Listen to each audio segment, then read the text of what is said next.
হরে কৃষ্ণ। দশহরা গঙ্গা স্নানের মাহাত্ম্য আজকের ভিডিওতে জানব।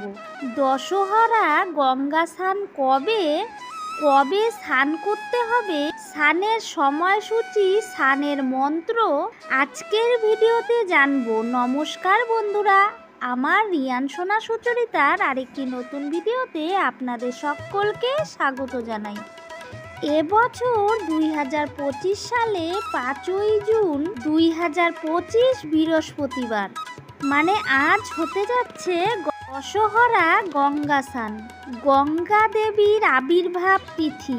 এই দিনে গঙ্গা দেবী আগমন করেছিলেন জ্যৈষ্ঠ মাসের শুক্লপক্ষের দশমী তিথিতে। জ্যৈষ্ঠ মাসের শুক্লপক্ষের দশমী তিথিতে যদি কেউ গঙ্গায় অবগাহন করেন তবে তার দশবিধ পাপ দূর হয়। যদি কেউ জ্যৈষ্ঠ মাসের শুক্লপক্ষের দশমী তিথিতে হস্তা নক্ষত্র যুক্ত হয়, হস্ত নক্ষত্র যুক্তা শুক্লা দশমীতে কেউ যদি গঙ্গা স্নান করে তাহলে সেটি আরও মহিমান্বিত, বহু জন্মের দশবিধ পাপ বিনষ্ট হয়। ব্রহ্মাণ্ড পুরাণে উল্লেখ আছে। এবার জেনে নেব এই স্থানের মাহাত্ম্য। গঙ্গা স্নানের অনেক মাহাত্ম্য রয়েছে। গঙ্গা স্নানের বহু মাহাত্ম্য শাস্ত্রে উল্লেখ রয়েছে। এই তিথি হচ্ছে ভাগীরথী ও গঙ্গার আবির্ভাব তিথি। পদ্ম পুরাণে এই সম্পর্কে বর্ণনা রয়েছে। কে মনে করে থাকেন অক্ষয় তৃতীয়ার দিন গঙ্গা আবির্ভূত হন।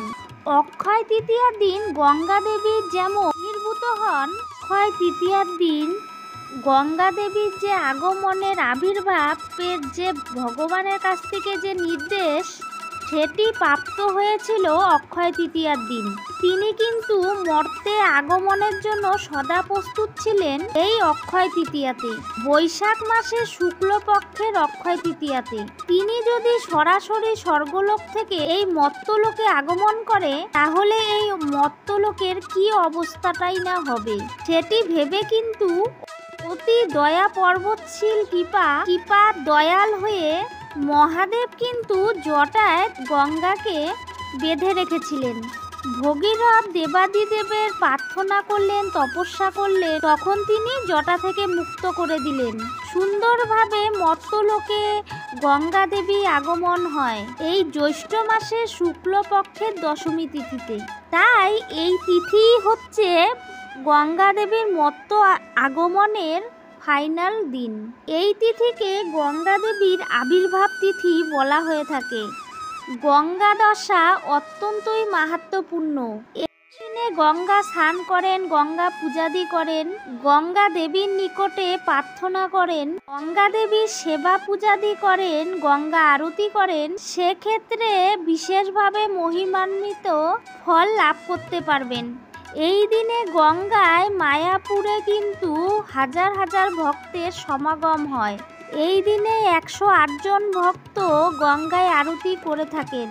সহস্র সহস্র ভক্তগণ গঙ্গায় এই দিন। এছাড়াও আপনারা কিন্তু এই দিনে কোনো পবিত্র নদীতে স্নান করতে পারেন। এবারে জেনে নেই গঙ্গা স্নানের মাহাত্ম্য। জ্যৈষ্ঠ মাসের শুক্লা দশমী দশবিধ পাপ হরণ করে বলিয়া ইহার নাম দশহরা। দশহরাতে গঙ্গা স্নান করিলে দশবিধ পাপ বিনষ্ট হয়। জ্যৈষ্ঠ মাসের শুক্লপক্ষীয় দশমীতে যদি হস্তা নক্ষত্রের যোগ হয় তবে এই দিনে গঙ্গা স্নান করিলে জন্মোজ্জিত দশবিধ পাপ বিনষ্ট হয়। দিনে কিন্তু এই মহিমান্বিত যোগ আছে। দশমী তিথি তার সাথেই হস্তা নক্ষত্র যোগ হওয়া। এই 5ই জুন রয়েছে, সারাদিন জুড়ে রয়েছে এই হস্তা নক্ষত্রের যোগ ও বিশেষ তিথি।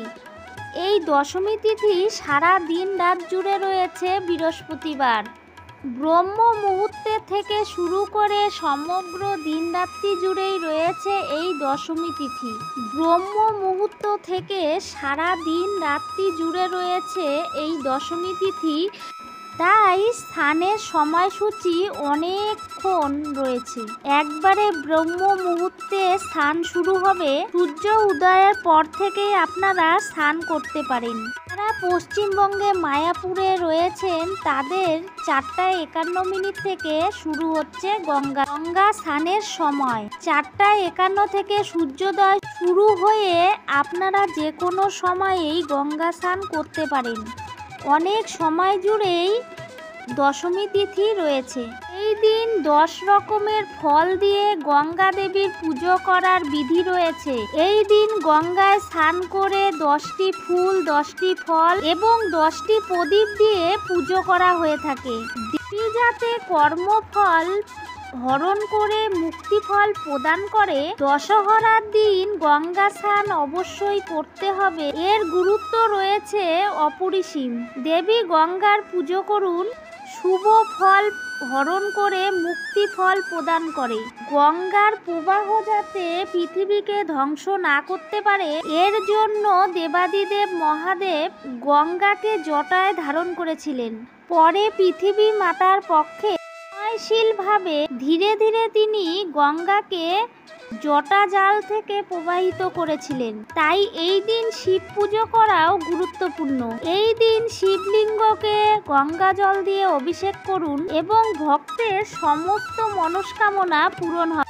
1432 বঙ্গাব্দে গঙ্গা দশহরার পূর্ণাঙ্গ সময়সূচি। তিথি শুরু হবে 4 জুন 2025, বাংলার 20 জ্যৈষ্ঠ 1432 বুধবার রাত্রি 1:54 থেকে। দশমী তিথির সমাপ্তি হবে 5 জুন 2025, বাংলার 21 জ্যৈষ্ঠ 1432 বৃহস্পতিবার রাত্রি 3:20। দশহরা গঙ্গা পুজোর উৎসবটি পালন করা হবে 5 জুন বৃহস্পতিবার।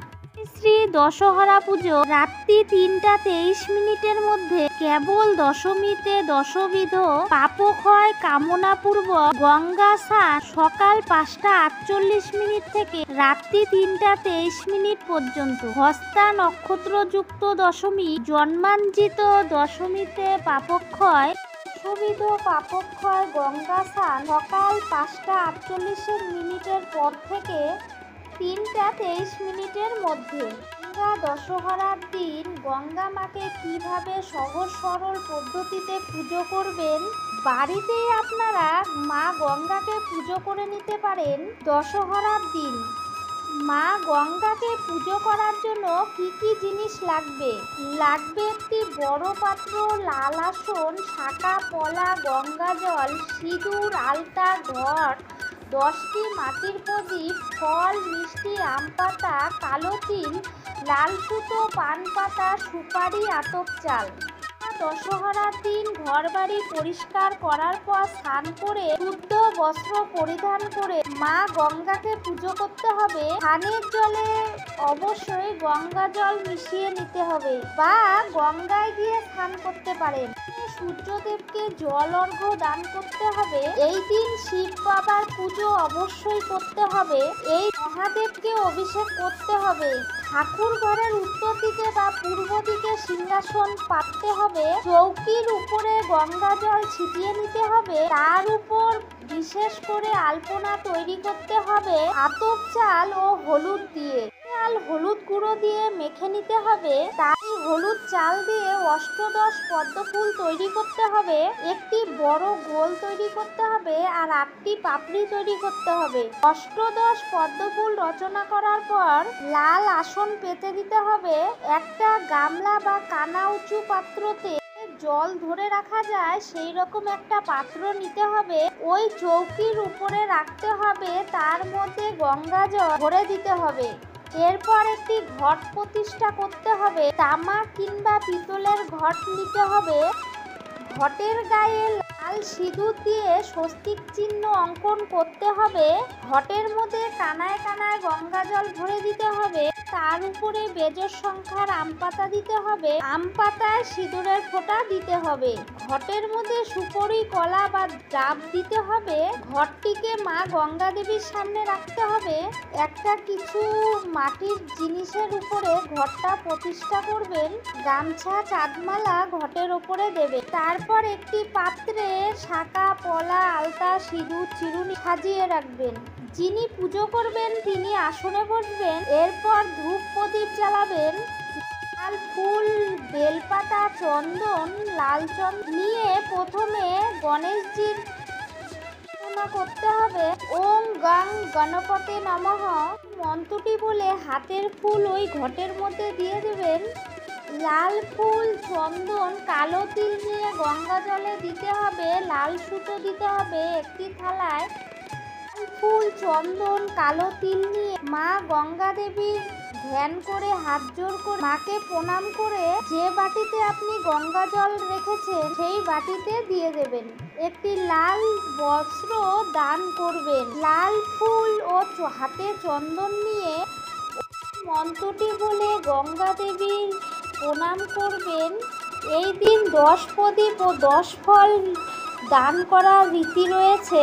10টি ফুল, 10টি ফল, 10টি প্রদীপ গঙ্গা জলে ভাসিয়ে দেবেন। যদি 10টি করে না দিতে পারেন, একটি ফুল, একটি গোটা ফল, একটি প্রদীপ জলে ভাসিয়ে দেবেন। যে জল আপনি গঙ্গা দেবী স্থাপন হিসাবে রেখেছেন ওর মধ্যেই আপনি একটি ফল, একটি ফুল, একটা প্রদীপ ভাসিয়ে দেবেন।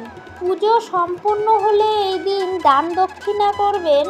গঙ্গা স্নান করার সময় আপনাদের মনে রাখতে হবে ভুল করেও পেঁয়াজ, রসুন বা তামসিক জাতীয় খাবার খেয়ে আপনারা গঙ্গা স্নান করবেন না। এবং এটাও মনে রাখতে হবে গঙ্গা স্নান করে বাড়িতে আসার পর আপনারা কোনো রকমভাবেই পেঁয়াজ, রসুন, মাছ, মাংস, কোনো আমিষ জাতীয় খাবার এই দিন গ্রহণ করবেন না। রাজসিক এবং তামসিক খাবার থেকে বিরত থাকুন এই দিন। এই দিন আপনারা নিরামিষ খাবার খান। ভিডিওটি ভালো লাগলে লাইক, কমেন্ট, শেয়ার করবেন। সাবস্ক্রাইব করে আমার চ্যানেলটির পাশে থাকবেন। সকলকে অনেক অনেক ধন্যবাদ, অনেক অনেক ভালোবাসা জানিয়ে আজকের ভিডিওটি শেষ করছি।